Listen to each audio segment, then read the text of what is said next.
Wassallallahu wasallama wa baraka ala nabiyyina Muhammadin wa ala alihi wa ashabihi wa tabi'in wa man tabi'ahum bi ihsanin ila yaumiddin wa sallama tasliman katsira. Amma ba'd. Para jamaah kaum muslimin wal muslimat yang semoga senantiasa dirahmati diberkahi oleh Allah Subhanahu wa taala. Kita melanjutkan membaca kitab Akhta'ul Mar'ah fil Aqidah. Kesalahan-kesalahan kaum wanita di dalam masalah akidah. Walaupun disebutkan kesalahannya kaum wanita, tapi bukan berarti kita sebagai laki-laki tidak perlu untuk mengetahui. Sama. Kita pun wajib mengetahui, apalagi di bawah kita, tanggung jawab kita adalah banyak kaum wanita. Ada istri kita, ada anak perempuan kita, ada ibu kita, ya, ada saudari kita. Kita juga perlu mengenal kesalahan-kesalahan kaum wanita yang sebenarnya pada dasarnya juga kaum laki-laki di dalam masalah akidah. Ya. Dan kita membahas kesalahan itu berdasarkan hadis Hudzaifah bin Al-Yaman radhiyallahu anhu. Kata Hudzaifah, kana nasu yas'alu Rasulullah SAW anil khair wa kuntu as'aluhu anis syarr. Jadi orang-orang para sahabat kalau nanya Rasul itu perkara yang baik-baik. Tapi kalau saya justru yang ditanyakan perkara yang jelek-jelek. Kenapa? Kata Hudzaifah bin Al-Yaman, makhafata an yudrikani, karena khawatir, takut saya jatuh kepada keburukan. Makanya Arabtu syarra lisyarr, kata pepatah Arab.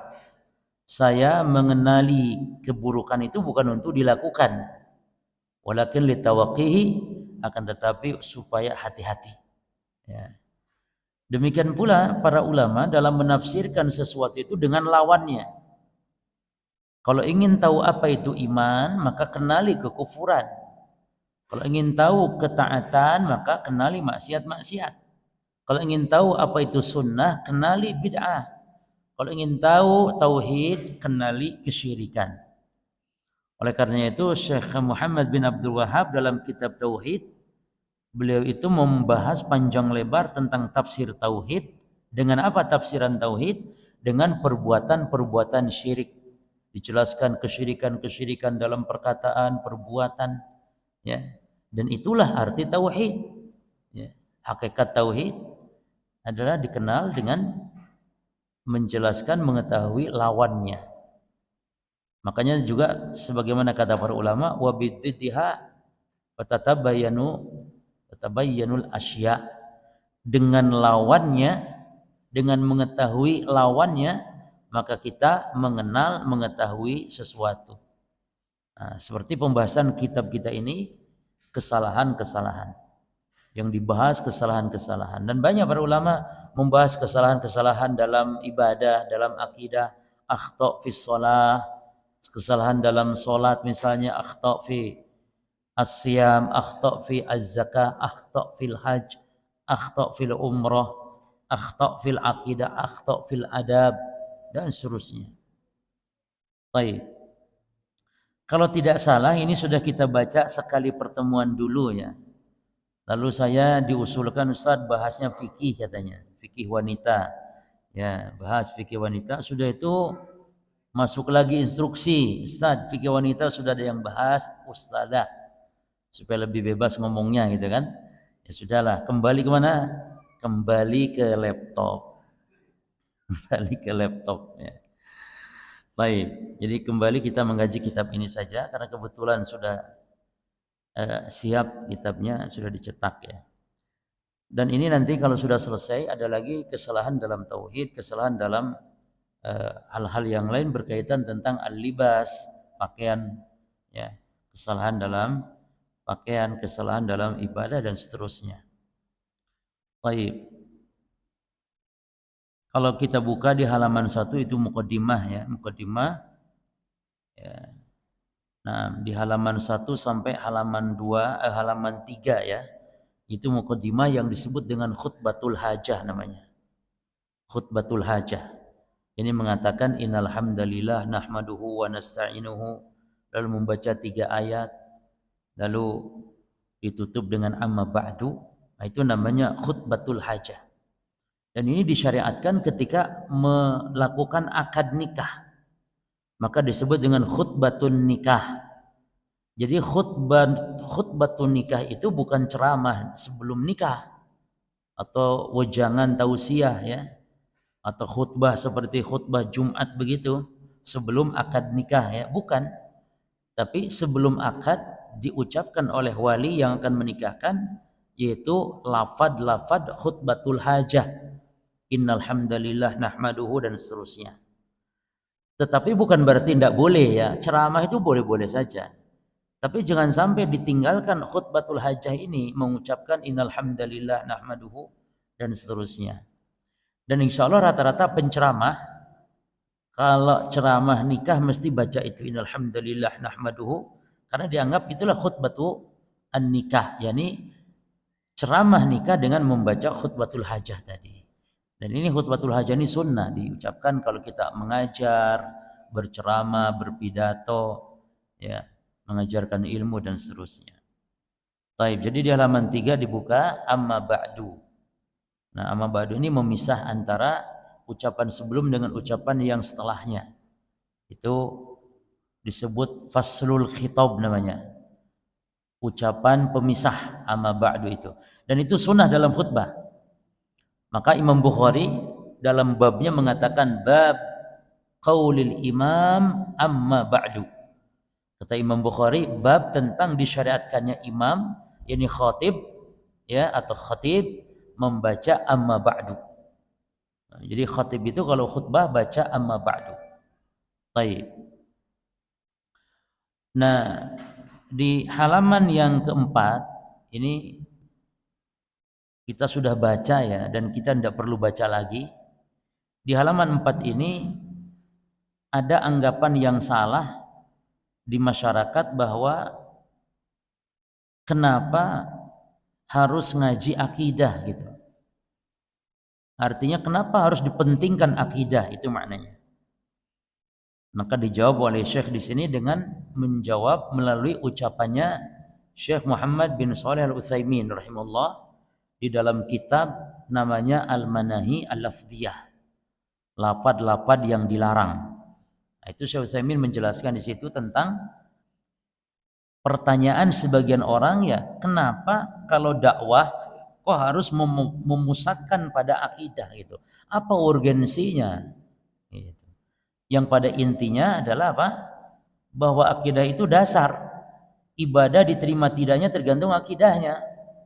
Sehebat apapun ibadah kalau akidahnya rusak tidak diterima oleh Allah. Infak 1 miliar bangun masjid, kalau akidahnya rusak, itu infak itu yang 1 miliar hangus, kan eman-eman.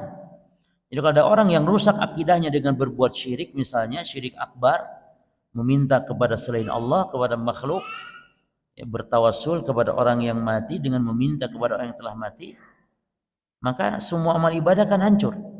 Lain asyrakta la yahbatanna amaluk. Kalau engkau berbuat syirik, maka sungguh akan batal, hancur amalanmu, kata Allah. Jadi infak yang 1 miliar hancur. Salat yang selama ini puluhan tahun dilakukan hancur semuanya. Maka sangat urgen mengkaji akidah, meluruskan akidah. Baik. Nah, itu diantara intinya. Nah, silakan dibuka sekarang di halaman 5 ya.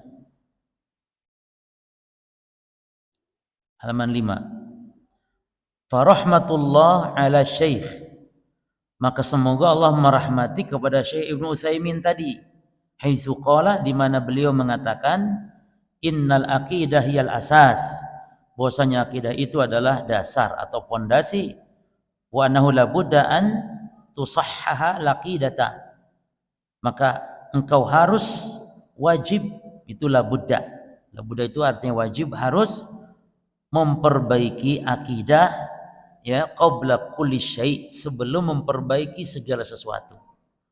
Jangan sholat dipelajari betul-betul, ibadah-ibadah lain dipelajari betul-betul, sungguh-sungguh sampai habis waktu, namun akidahnya nggak dipelajari.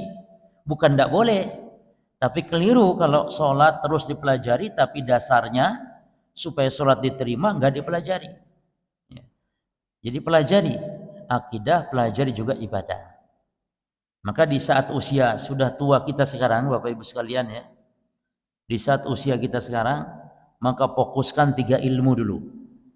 Apalagi kita ngaji sebagai pemula, maka fokuskan 3 ilmu, jangan terlalu banyak mikir ilmu-ilmu yang lain. Yang pertama ilmu akidah, ilmu tauhid. Yang kedua ilmu tentang ibadah. Dan yang ketiga ilmu tentang adab akhlak.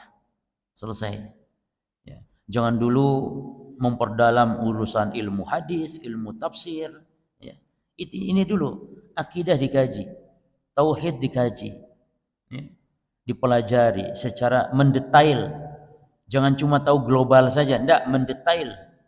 Kitab-kitab akidah itu harus sudah beberapa kali ditamatkan dan dipahami. Kitab-kitab tauhid, ya, kitab usul salasah, itu harus dihatamkan, ya, dikaji, hatam, pahami. Terus kitab-kitab akidah ahli sunnah wal jamaah, ya, itu harus dipelajari, dikaji. Kemudian pelajari pula ibadah. Makanya kata Syekh bin Baz ketika ditanya, apa kitab yang harus kita baca untuk kita pegang teguh? Supaya kita nih, kan kitab-kitab itu banyak sekali. Lalu kitab apa yang kita cukup pegang teguh supaya kita tidak terlalu banyak baca kitab-kitab yang lain dulu? Maka kata Syekh, pelajari dulu pertama kitab tauhid untuk meluruskan akidah kita. Yang kedua, baca kitab Bulughul Maram tentang masalah-masalah hukum-hukum ibadah muamalah. Itu kata Syekh. Dan juga di Bulughul Maram ada kitab adabnya. Di terakhir ada kitab Al-Jami' namanya di Bulughul Maram, menjelaskan tentang adab. Jadi Syekh bin Baz mewasiatkannya apa? Pahami 2 kitab ini. Kitab Tauhid dan kitab Bulughul Maram. Ya, kitab tentang ibadah, hukum-hukum fikih, ya, hadis-hadis hukum. Nah, intinya berarti ilmu yang dipelajari ya kita harus 3 ini poinnya. Paling mendasar ilmu tauhid akidah, ilmu tentang masalah ibadah, dan ilmu tentang adab akhlak. Ya, karena itu yang urgen dalam kehidupan keseharian kita. Baik. Misdaq hadzal kalam, ya. Dan yang menjadi dasar sebagai pembenaran terhadap ucapan ini, yaitu bahwa kita wajib untuk memperbaiki dulu akidah sebelum segala sesuatu, adalah anna ma min nabiyyin, adalah bahwasanya, jadi kalau ada titik 2 artinya itu adalah bahwasanya ma min nabiyyin, tidaklah ada seorang nabi pun illa kecuali bada'a da'watahu, dia memulai dakwahnya bitauhid, dakwahnya dengan tauhid, wa ifradil ibadah lillah, dan mengesak Allah dalam beribadah. Ini dalilnya di halaman 6. Ya. Di halaman 6 dalilnya. Kama qala ta'ala, sebagaimana Allah Ta'ala berfirman, wa ma arsalna min qablika mir rasulin, dan tidaklah kami mengutus, kata Allah, min qablika, sebelum engkau Muhammad, min rasulin, dari seorang rasul pun, illa kecuali nuhi ilaihi annahu la ilaha illa ana fa'budu, kecuali kami wahyukan kepada rasul tersebut bahwasanya tidak ada ilah yang berhak diibadahi kecuali aku, maka sembahlah, ibadahilah, tauhidkanlah aku. Itu makna fa'budun. Ini dasar yang menjadikan dasar dalil bahwa dakwah itu pertama adalah perbaiki tauhid. Demikian pula dalam ayat yang lain, qala ta'ala, wa laqad ba'atsna fi kulli ummatin rasulan an ibudullaha wajtanibut taghut, dan sungguh kami telah mengutus, kata Allah, pada setiap umat itu seorang rasul yang misi dakwahnya adalah an i'budullaha wajtanibut taghut, agar mentauhidkan Allah dan menjauhi sembahan selain Allah. Nah, dan itu dipraktikkan pula oleh Nabi. Wa qad bada'a, dan sungguh beliau Rasulullah telah memulai dakwatahu, dakwahnya. bitauhidi, dengan tauhid. Fakana yad'u, maka beliau menyeru Quraisyan, orang-orang Quraisy, wa yaqulu lahum, dan beliau bersabda kepada mereka, apa kata Nabi? Qulu la ilaha illallah tuflihu. Katakanlah, ucapkan oleh kalian la ilaha illallah, kalian akan berbahagia, kalian akan beruntung. Namun mereka tidak mau. Abu Jahal tidak mau mengucapkan. Kenapa? Karena Abu Jahal tahu makna la ilaha illallah itu konsekuensinya menyembah itu harus hanya kepada Allah saja. Jadi Abu Jahal tahu makna la ilaha illallah. Yang heran kita orang Islam mengucap la ilaha illallah tiap hari sampai puluhan ribuan kali, tapi maknanya tidak tahu. Buktinya apa?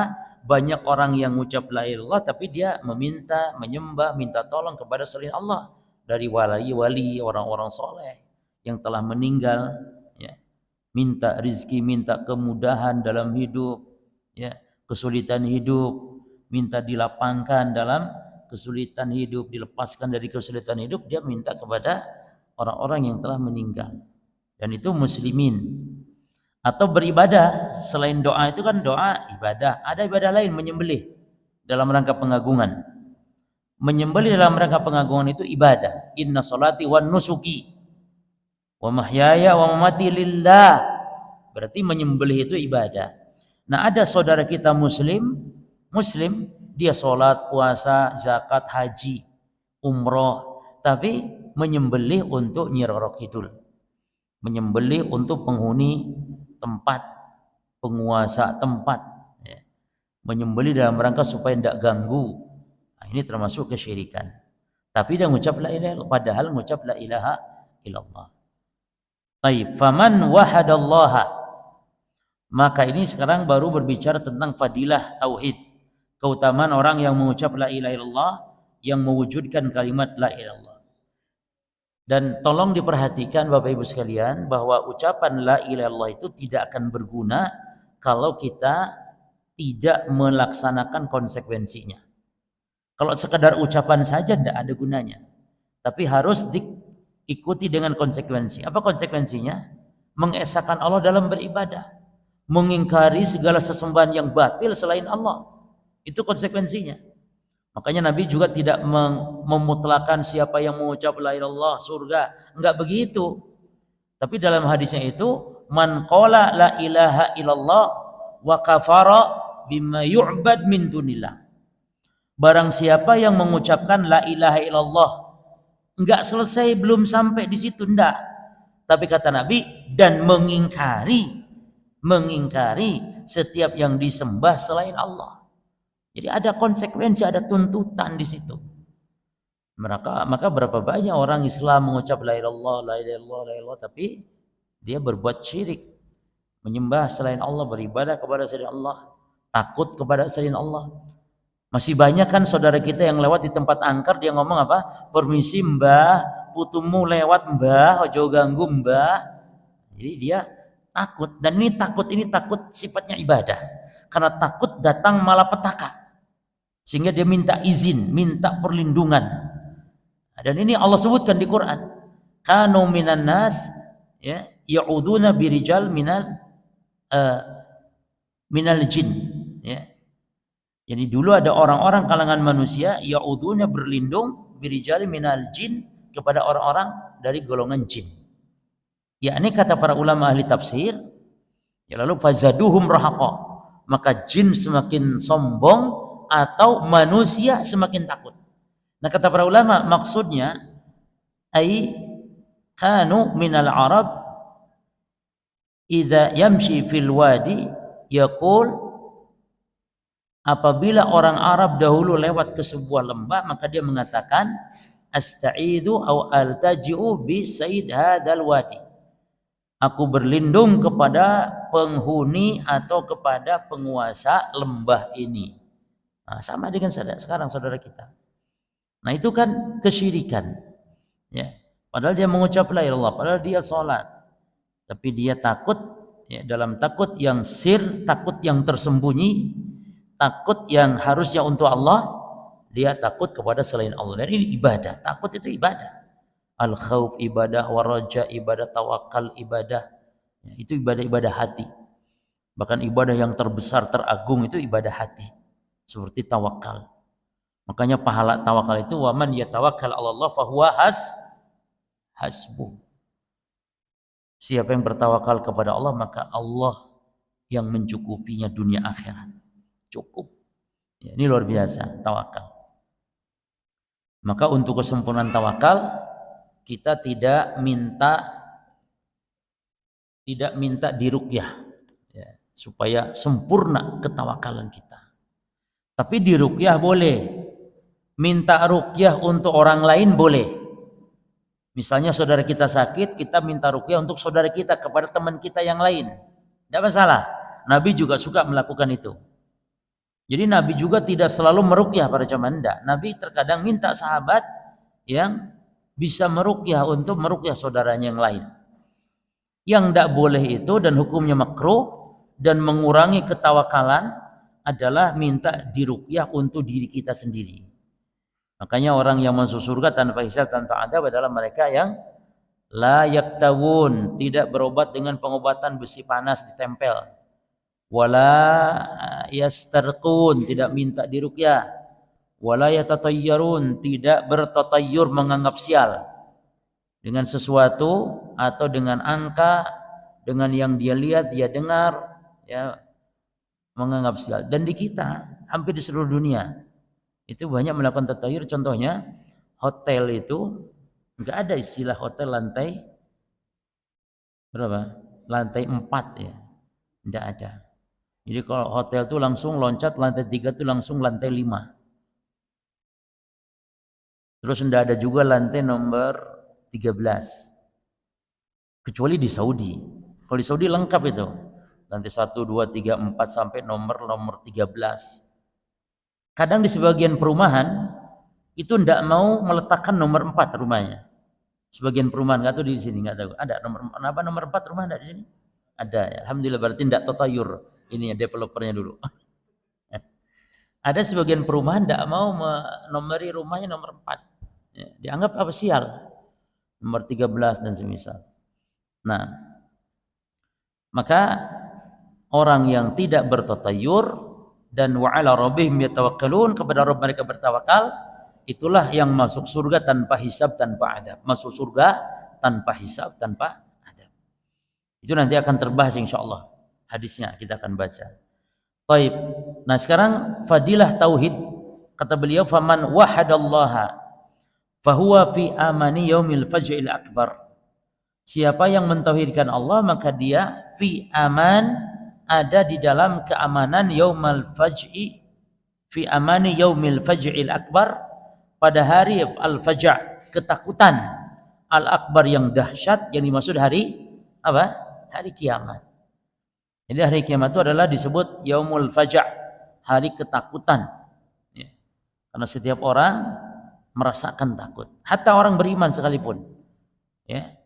Di hari kiamat tetap mereka khawatir, cemas.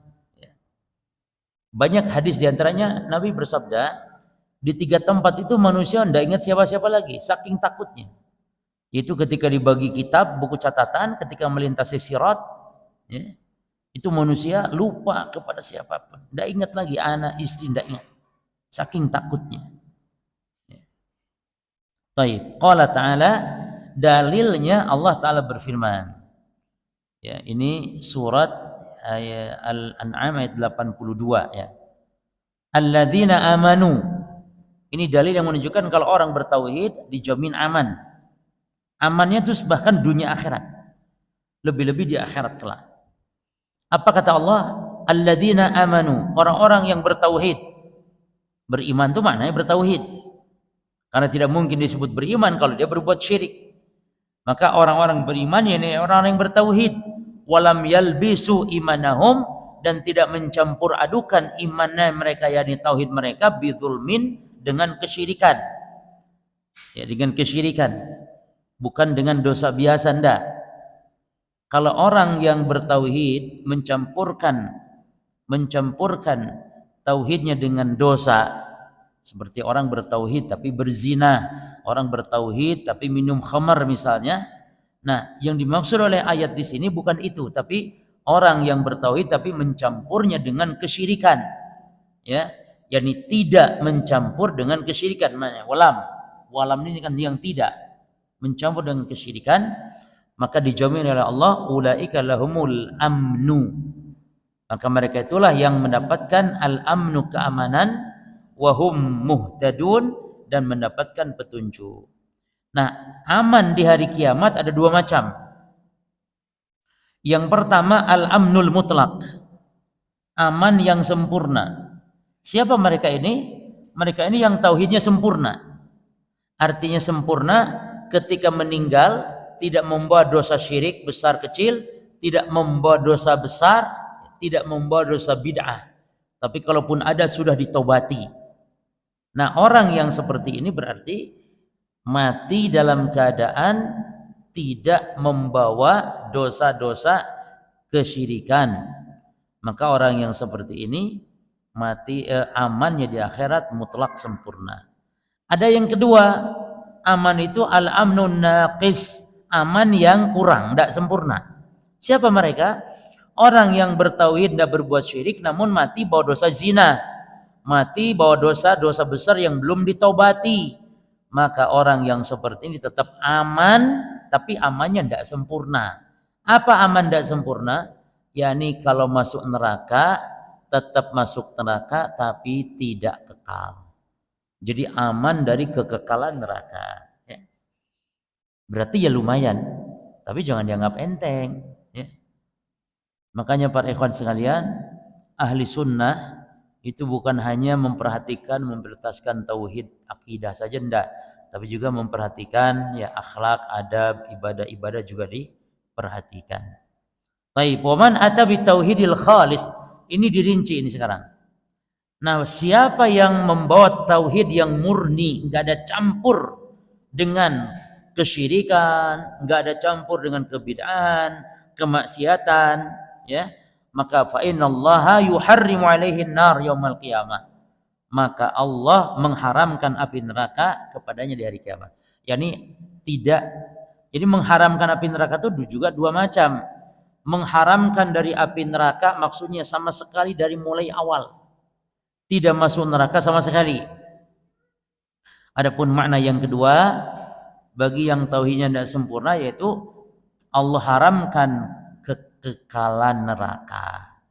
Jadi walaupun masuk neraka, ya, Allah haramkan kekekalannya. Kalaupun masuk neraka tidak kekal. Itu bagi orang yang tauhidnya tidak sempurna. Ya. Nah, jadi ini sesuai dengan yakni tauhidnya, tergantung tauhidnya. Berarti tergantung dosa-dosa maksiat yang dia lakukan. Baik, dalam hadis contohnya di sini, ya. Faqad akhrajal Bukhari wa Muslim. Maka sungguh Al-Imam Bukhari dan Imam Muslim akhraja telah mengeluarkan yakni hadis min hadis Itban bin Malik, dari hadis sahabat Itban bin Malik. Ya, Itban bin Malik radhiyallahu anhu. Anna Nabi sallallahu alaihi wasallam qaal, bahwasanya Nabi sallallahu alaihi wasallam beliau telah bersabda. Apa sabda Nabi? Fa innallaha, maka sesungguhnya Allah harrama 'alan nar, mengharamkan atas neraka, man qala, orang yang mengucapkan la ilaha illallah yabtaghi bidzalika wajhallah, yang dengan ucapannya itu ada syarat gitu jemaah. Itu syaratnya apa? Dia mengharap ya wajah Allah. Jadi bukan sekedar mengucap la ilaha illallah. Dan inilah akidah ahli sunnah. Jadi ahli sunnah berkeyakinan orang yang mengucap la ilaha itu kalau tidak menunaikan konsekuensinya tidak berguna ucapannya. Ya. Apa dalilnya lagi yang lain jemaah? Orang munafik itu kan mengucap la ilaha illallah. Orang munafik itu sholat bersama Rasulullah, berjihad, berperang bersama Rasulullah, tapi tidak bermanfaat ucapan la ilaha illallahnya. Kenapa? Karena tidak diikuti dengan pembenaran dalam hati.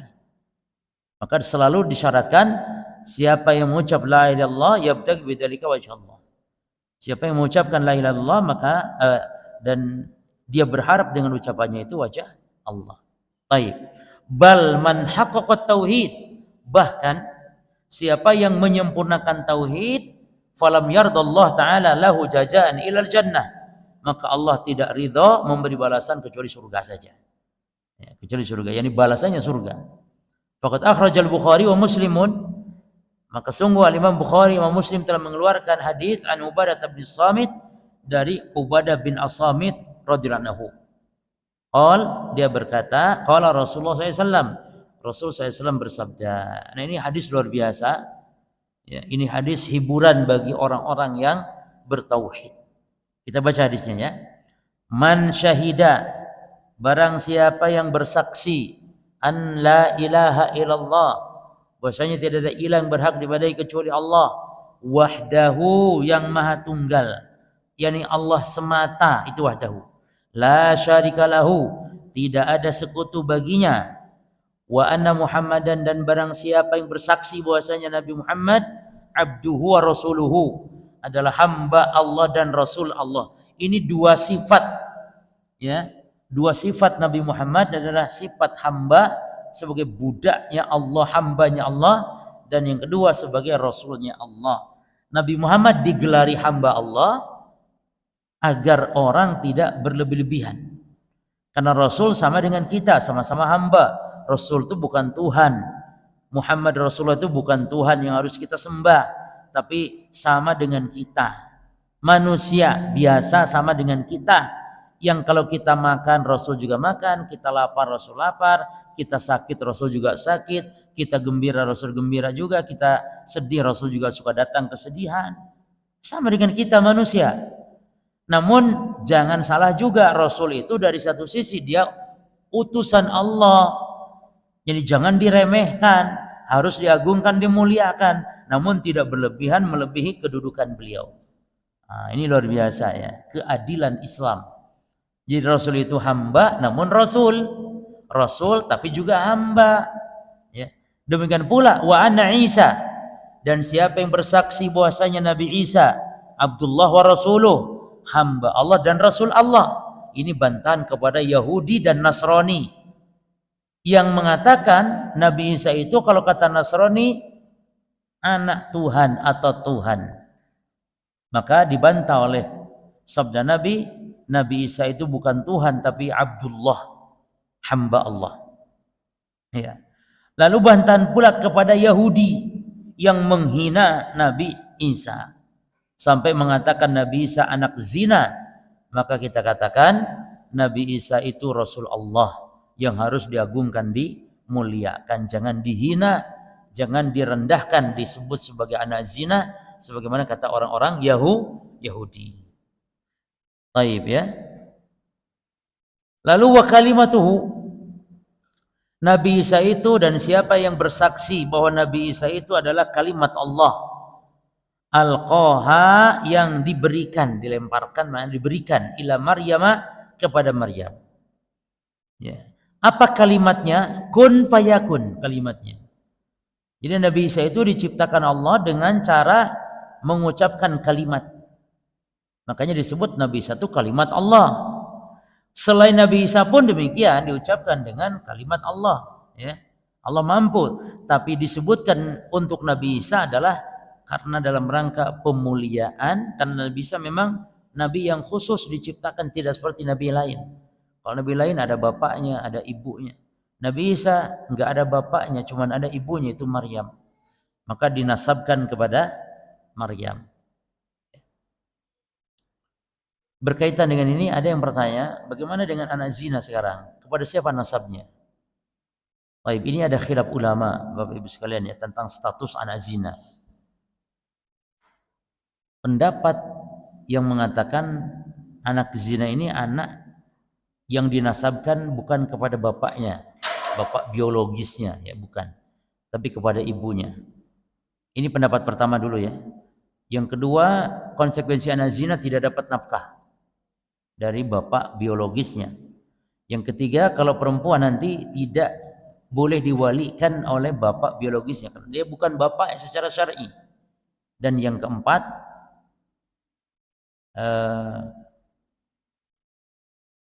wali ya, nafkah, nasab.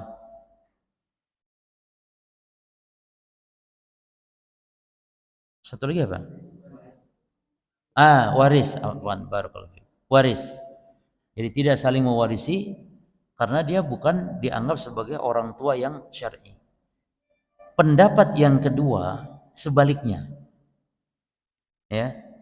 Pendapat yang kedua ini diantaranya ini adalah pendapat Imam Ibnu Qayyim. Termasuk Syekh Muhammad bin Shalih Al-Utsaimin cenderung dengan pendapat kedua ini.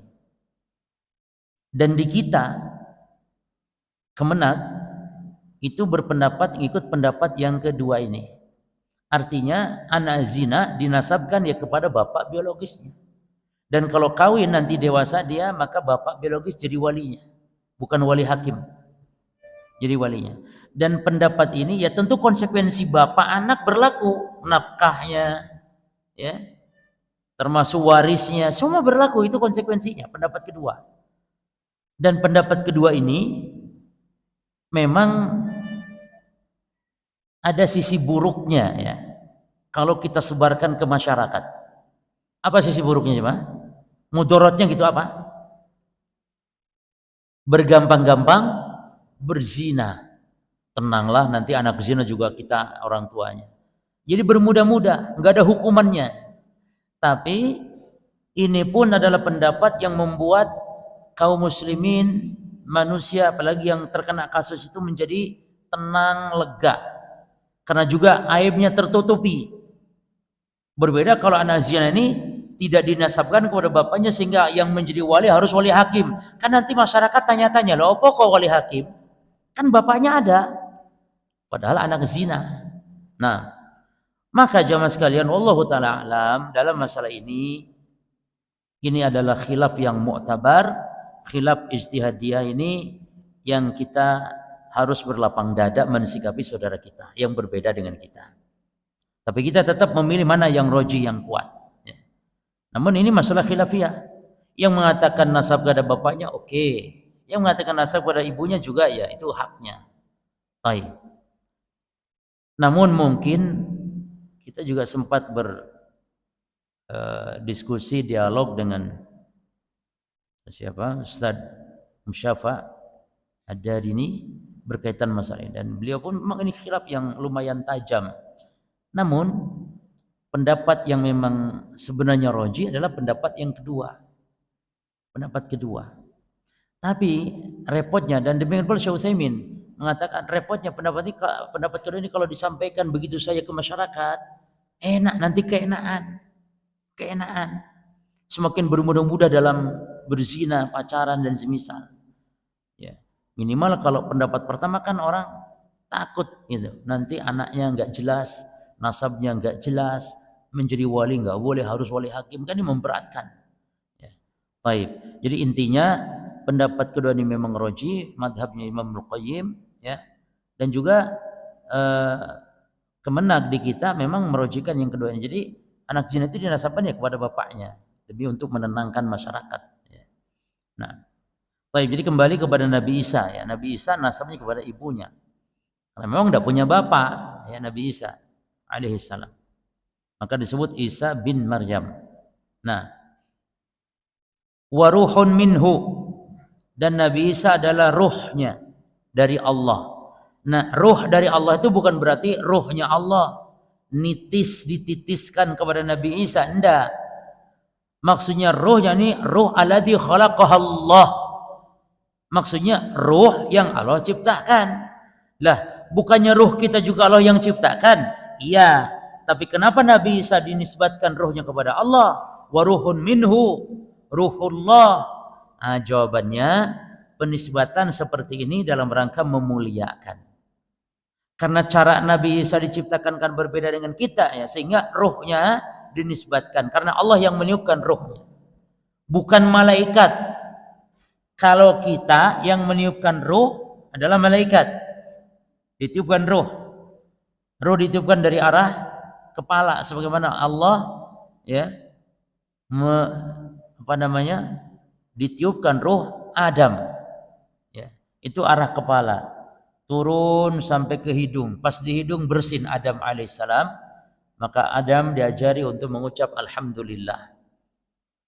Jadi ruh itu kalau ditiupkan awal dari atas, tapi sebaliknya kalau dicabut sebaliknya itu dari bawah dulu menuju ke atas dan keluar ruh itu melalui kepala.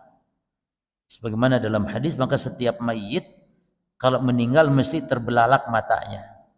Itu normal jemaah. Jangan sampai kita nuduh yang macam-macam. Mayit kalau terbelalak itu normal. Ya, karena memang setiap mayit mengikuti ruh saat dicabut, sementara ruh dibawanya ke atas. Ya. Maka disunahkan kalau mayit terbelalak segera tutup dan didoakan dengan doa ampunan dan rahmat. Sebagaimana Nabi mendoakan Abu Salamah, Allahumma gfir li Abi Salamah warfa' darajatahu fil mahdiyin. Baik. Jadi penyebutan ruh kepada Allah, penyebutan baitullah ya kepada Allah, penyebutan unta Nabi Soleh ya naqatullah, unta Allah. Nah, penyandaran kepada Allah seperti ini itu penyandaran dalam rangka memuliakan. Unta Nabi Soleh mulia karena dia mukjizat. Baitullah, rumah Allah, masjid ini mulia karena ini adalah rumah Allah. Orang yang kalau beribadah di masjid ini Allah memuliakannya. Maka kita ini tamu Allah, Bapak Ibu sekalian. Kata Nabi dalam hadis, man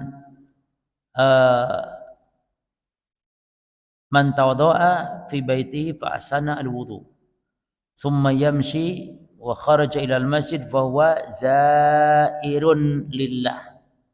Siapa yang sholat di rumah, wudhu di rumah, lalu berangkat berjalan ke masjid, maka dia adalah tamunya Allah. Wa haqqun 'alallah an yukrima zairahu. Dan berhak bagi Allah untuk memuliakan tamunya. Ya. Jadi orang yang datang ke masjid itu tamu Allah. Baik. Lalu perhatikan hadis ini.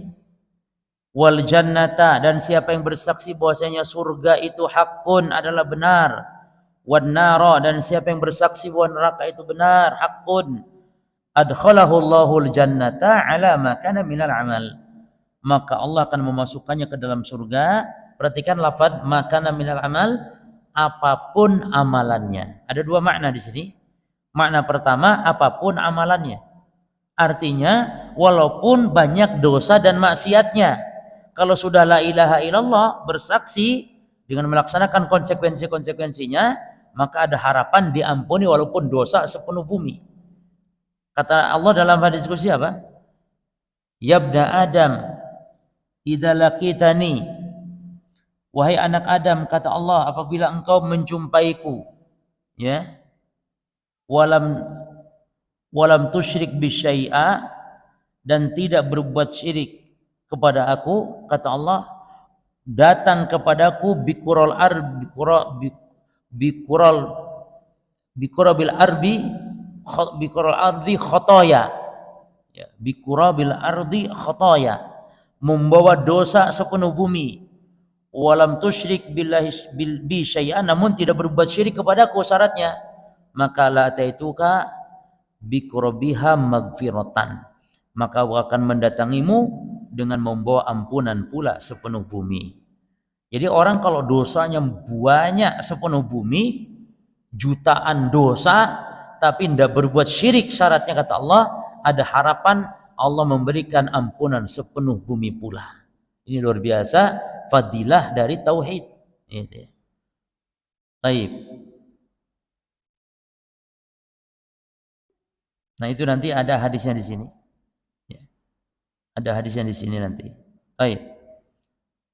Maka hadis ini memberikan pelajaran kepada kita. Ini hadis yang di atas, man syahida ala ilallah tadi, memberikan pelajaran kepada kita bahwa keutamaan tauhid adalah bahwa apapun bentuk amalan kita, banyak dosa sekalipun, kalau bertauhid tidak berbuat syirik, ya, walaupun tauhid orang ini tidak sempurna karena adanya dosa, apalagi sepenuh bumi pula dosa misalnya, berarti tidak sempurna, tapi bisa ada kemungkinan harapan Allah mengampuni. Ya, syaratnya tidak berbuat syirik, karena kalau syirik Allah tidak akan mengampuni selamanya. Allah mengharamkan rahmatnya, mengharamkan rahmat walaupun setetes sekalipun kepada orang yang berbuat syirik. Selalu dakwah para ulama kita agar hati-hati jatuh pada kesyirikan, jauhi kesyirikan, syirik. Tauhid. Ya. Ini karena dalam rangka kasih sayang mereka yang besar kepada umat. Jangan sampai umat jatuh kepada kesyirikan. Makna yang kedua, ala makana minal amal. Kalau makna pertama apa tadi? Apapun amalannya, walaupun banyak dosa. Nah, kalau yang kedua maknanya ala makana minal amal, Allah memasukkan ke surga ala makana minal amal, yakni sesuai amalannya. Yakni surganya sesuai amalannya. Kalau amalannya tinggi, ya surganya tinggi. Kalau amalannya kelasnya kelas yang rendah, ya surganya pun kelas rendah. Nah, berarti kalau yang kedua ini berkaitan tentang yakni derajat surga. Tapi dua-dua makna ini benar, nggak masalah diartikan demikian. Arti pertama, apapun amalannya walaupun banyak dosa. Arti yang kedua, sesuai dengan amalannya masuk surga. Nah, wa tauhidu huwa sababun limaghfiratidz dzunub. Dan tauhid itu adalah sebab diampuninya dosa.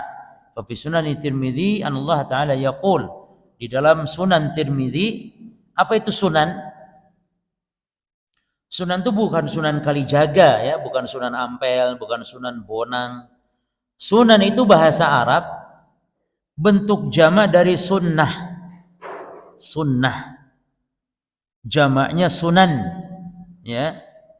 Artinya petunjuk Nabi atau artinya hadis-hadis Nabi. Itu arti sunnah.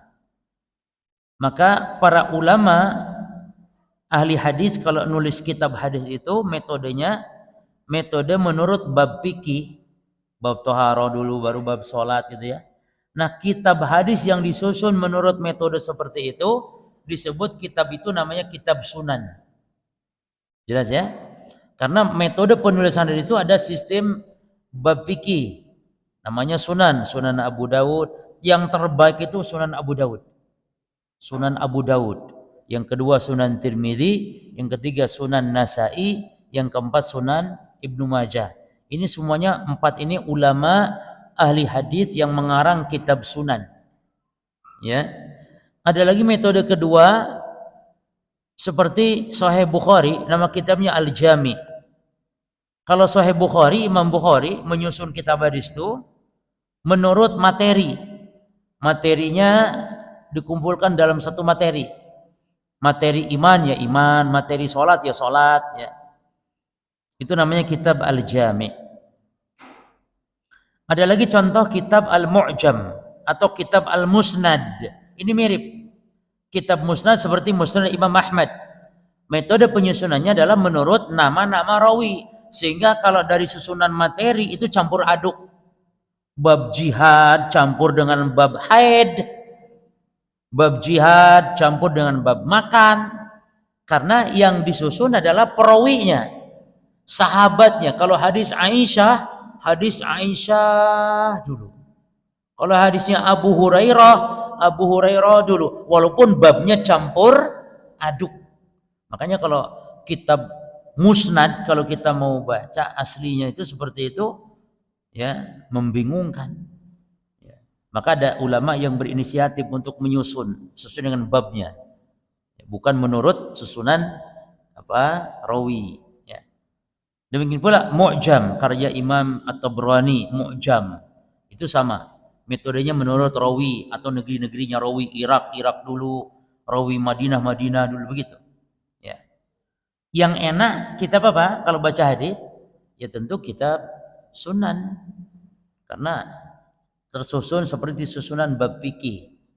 Kita kalau mau cari bab misalnya bab wudu, ya sudah tinggal di bab toharoh, cari di situ. Taib. Nah, dalam Sunan At-Tirmidzi, Imam At-Tirmidzi, ini semua bukan orang Arab loh Bapak Ibu sekalian. Imam Tirmidzi, Imam Abu Dawud, Imam Nasa'i, Imam Ibnu Majah. Ya subhanallah. Imam Abu Dawud orang yakni Sijistan. Imam Tirmidzi orang Turmut. Imam Ibnu Majah orang Al-Qazwan. Jadi sekitaran yang ada Tantan gitulah. Ya. Imam Bukhari aja orang Uzbekistan. Ya. Kalau kita lihat orang Uzbekistan sekarang, orang Rusia, ya seperti itu. putih rata-rata kulitnya, lalu agak sipit matanya. Nah, kita bisa bayangkan berarti Bukhari kayak gitu. Karena Bukhari orang situ. Seandainya Bukhari, seandainya Imam Bukhari itu orang Sidoarjo, ya berarti kayak antum. Nah, Bukhari orang Sidoarjo. Tapi ternyata orang Uzbekistan, orang Rusia, Imam Bukhari. Ini kan menunjukkan keluar biasanya Islam, Bapak Ibu. Islam enggak didominasi pejuangnya itu orang-orang Arab. Bahkan yang sangat ajaib sekali, imam bahasa Arab, ya, imamnya bahasa Arab, itu bukan orang Arab, bukan orang Arab, orang luar seperti Sibawai, ya, subhanallah, imamnya dalam bidang bahasa Arab, imam tafsir.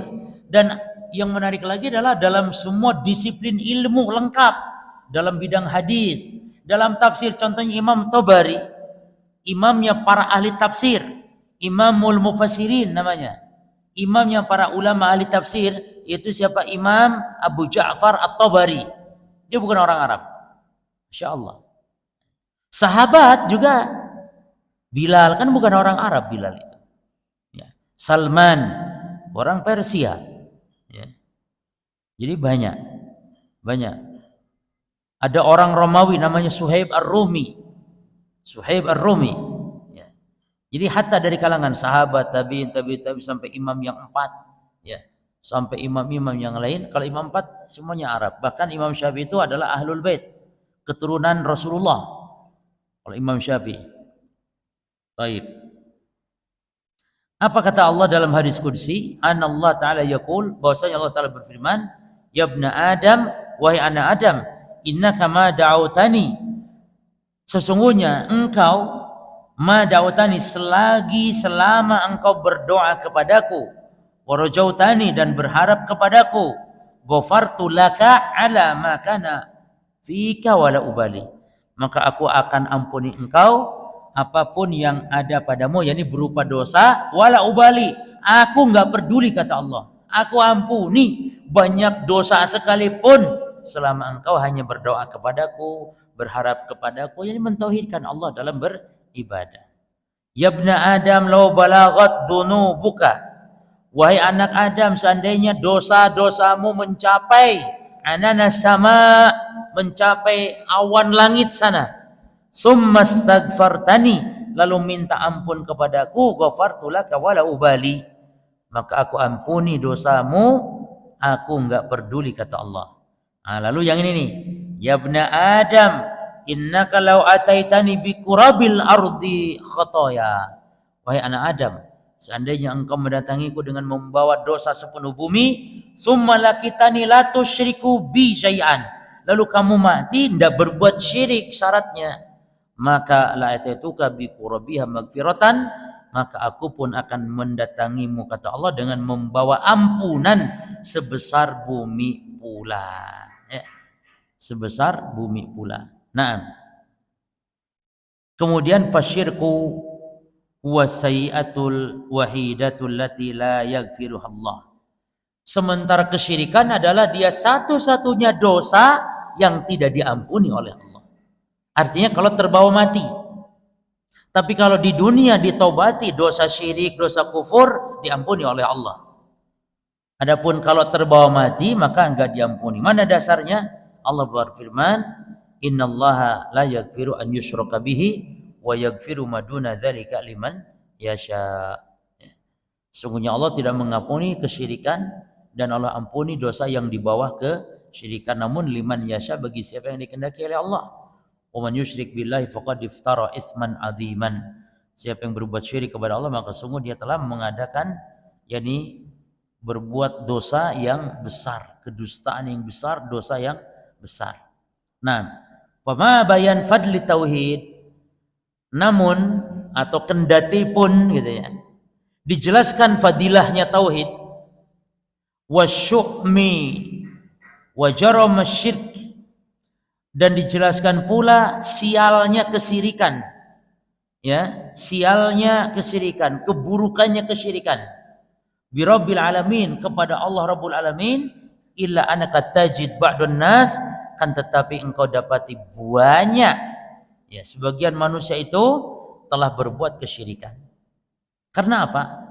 Qad ijtalathumus syayatin, digelincirkan oleh syaitan. Jadi manusia banyak jatuh kepada kesyirikan memang juga di antara faktor utama memang syaitan menggelincirkannya. Dibuat indah perbuatan-perbuatan kesyirikan tersebut. Dan diatasnamakan dengan nama-nama yang seolah-olah itu adalah benar. Contohnya dengan tawassul. Karena tawassul memang benar, boleh tawassul. Tapi tawassul yang disyariatkan, bukan tawassul yang ada kesyirikannya. Namun syaitan mengajarkan manusia bahwa ini ada tawassul. Padahal berbuat syirik minta kepada selain Allah, tapi disebut tawassul. Atau syaitan membuat keraguan dengan cara seperti ini. Ya, kita memang kalau minta kepada Allah itu tidak mungkin. Karena kita ini kan banyak dosa. Maka kita harusnya melalui orang soleh. Orang soleh itu orang yang dekat dengan Allah. Maka kita meminta kepada Allah melalui orang-orang soleh tersebut. Dan ini juga tipu daya syaitan. Ya. Baik, fahadu anis sawabi, sehingga syaitan mengalihkan ya tujuan mereka dari kebenaran, wasyraku birabbil alamin, sehingga mereka menyekutukan Allah akhirnya. Fatakhadul andada syuraka min dunillah, sehingga mereka menjadikan sembahan-sembahan sebagai sekutu selain Allah taala. Fata'allaqu bil kubur, sehingga berkait mereka lah dengan kubur-kubur, tergantung dengan kubur, ingin selalu datang kepada kubur-kubur orang-orang soleh, ya. Apalagi memang diojok-ojok itu untuk diajak, diseru kepada ziarah-ziarah kepada kubur-kubur wali, kubur-kubur orang soleh, sehingga umat Islam, kaum muslimin semakin bergantung hatinya dengan mereka. Ya, baik. Wal amwat, dan orang-orang yang telah mati. Yatlubuna minhumul ghaus wal madad, mereka meminta kepada orang yang telah mati tersebut al-ghaus, bantuan saat kesulitan, wal madad, dan pertolongan atau bantuan. Yakhafuna minhum, mereka juga takut kepada mereka-mereka yang disembah selain Allah itu. Wa yanduruna lahu, mereka bernadar. Walam yastashfuna bihim, ya. Mereka bernadar, lahum yastashfuna bihim. Mereka bernadar untuk mayit-mayit agar minta kesembuhan. Ya, ini seandainya saya sembuh gitu ya, maka saya nadar menyembelih seekor kambing untuk wali Syekh Abdul Qadir Jailani. Nanti kambingnya saya bagi kepada fakir miskin. Nah, ini nadar yang syirik namanya, karena menunjukkannya nadar untuk Syekh Abdul Qadir Jailani. Nadar itu ibadah, ditunjukkan harus untuk Allah Subhanahu wa taala. Taib, wa yaj'alunahum musata'a lillah, dan menjadikannya mereka sebagai perantara untuk Allah, bizamihim, menurut yakni persangkaan mereka. Wa ghairu min an alwan syirik, dan lain-lain dari macam-macam bentuk kesyirikan. Walati ja'a ba'duha fi risalah, yang mana sebagian kesyirikan itu nanti ada dalam kitab ini dijelaskan oleh penulis. Lalu penulis mengatakan as'allahu ta'ala an yanfa'a biha, aku mohon kepada Allah agar memberikan kemanfaatan dengan kitab ini, wa nirudal ummah, dan semoga Allah mengembalikan umat ilaihi kepada kebenaran, raddan jamilan, dengan dikembalikan dengan cara yang baik, yang indah, hatta na'budallaha ala muradillah, sehingga kita bisa beribadah sesuai dengan yang dikehendaki Allah. Fata'udu lil ummah, sehingga ummah kembali al-qiyadah wa ariyadah wal izzah wal karamah, sehingga kepemimpinan, yakni keperkasaan, kemuliaan kembali kepada umat, ya, sebagaimana kama kanat min qabl, sebagaimana yang telah diraih oleh umat ini sebelumnya. Baik. Dan insyaallah kita nanti mulai bahas hukum pergi ke tukang-tukang sihir, ke para dukun, ke tukang-tukang paranormal, ya. Itu dibahas nanti dengan ada perinciannya insyaallah. Demikian sementara yang bisa kita sampaikan, mudah-mudahan bermanfaat. Dan insya Allah jadwal kita nanti kembali lagi ke pekan ketiga, ya. Pekan ketiga kembali, ini hanya saya menggantikan Ustadz Abu Aslam, katanya beliau ada udzur sehingga tukeran dulu jadwal. Namun nanti untuk berikutnya kembali ke pekan ketiga, ahad ketiga kembali insya Allah. Allahu alam. Ada yang tanya 1, 2 saja, monggo ibu-ibu. Ibu-ibu saja ya, bapak-bapak enggak usah.